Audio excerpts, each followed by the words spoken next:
So, in the last episode of Rewriting Your Story and Improving the Quality of Your Life, I shared with you the 12 principles of time management as outlined by Professor Stephen Adey in his book Living by Strategy.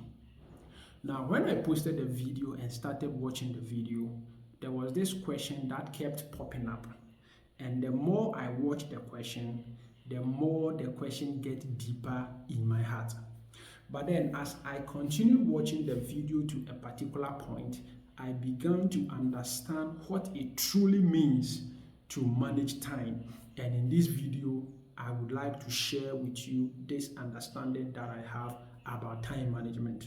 But before we jump into it, consider subscribing or following this page if you haven't done so already, because there are more incredible content coming up and I do not wish for you to miss our future episodes.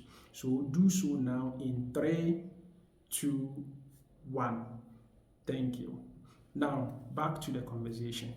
So in the last episode, I mentioned that God in his infinite wisdom gave all human beings equal value of time.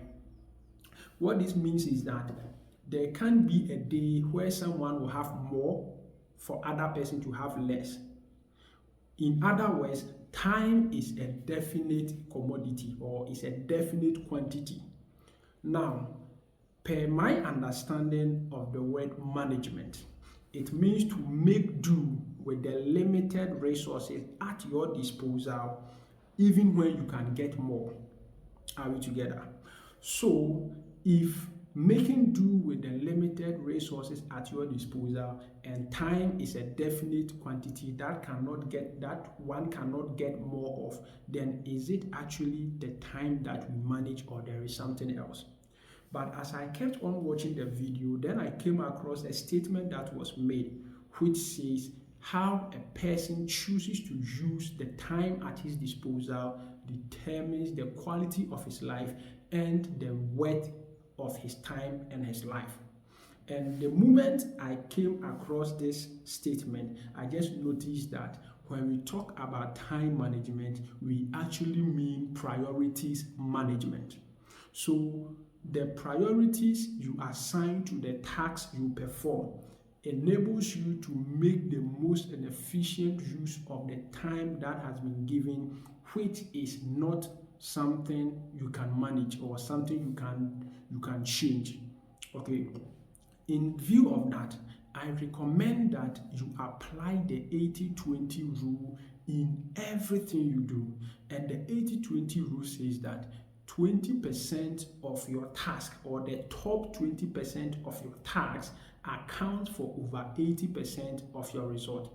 In other words, if you have a list of 10 tasks to be performed in a given duration, only 2 of them can account for over 80% of the result. And if a person applies the 80-20 rule in selecting which tasks to be performed first and which one to be performed next, the person is already making the most and efficient use of his or her time. And if you want to know how to apply the 80-20 rule, this is a simple strategy to use. When you make the list of tasks to be performed in a given time, begin to assign weight of importance and urgency. You will notice that out of the tasks that has been listed, there is one that is urgent and important. There are some that are important but not urgent. There are some that are urgent but not important. There are some that are neither important nor urgent. So when you make a list and then you assign this weight of importance and urgency on each of the tasks, you begin to identify which of them makes it to your top 20%. And as you spend your time doing this 20% task, you will begin to make the most and efficient use of your time. The reason why a lot of people can't make the most and efficient use of their time is because they just live by the clock. They don't have any plan. They call themselves spontaneous people. They just get things done as it comes their way. But if you really want to be conscious about your priorities management or time management, then you need to Pre-plan your activities, apply the 80-20 rule, and select which tasks are important and perform those ones first. And when you do that, you will be ahead of the 80% of people who just do everything that comes to them. I do hope you enjoyed this video. If you did, kindly leave a thumbs up on it. And if you learned something new, kindly share it with someone. I will see you again with another episode. Until then, make sure you are subscribed or follow me. And if you are not already, consider doing so now. Tomorrow come again, there is another video waiting for you. Until then, peace out.